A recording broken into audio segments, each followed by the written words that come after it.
At this point in his essay, Friedman suggests vouchers. This is a bit long, so bear with me. He says governments could require a minimum level of education which they could finance by giving parents vouchers redeemable for a specified maximum sum per child per year if spent on approved educational services.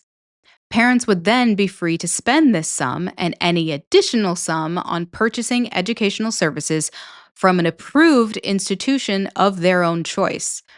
The educational services could be rendered by private enterprises operated for profit or by nonprofit institutions of various kinds.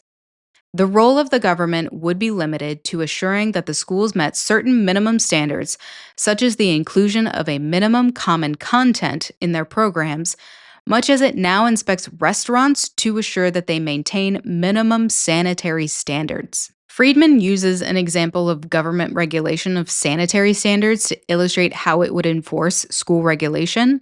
However, the current regime is aiming to deregulate just about everything they can. Going back to education, who would approve these approved programs? The federal government, the state, the local school board. The current regime is railing against conditions being placed upon school funding, but this is exactly that.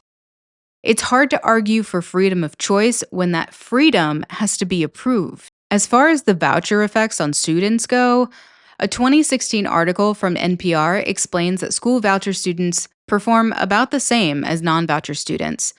There's evidence for both positive and negative effects on students, so it's a mixed bag as to whether it's better for students or not. There's some evidence that it reduced racial segregation based on the program in Louisiana.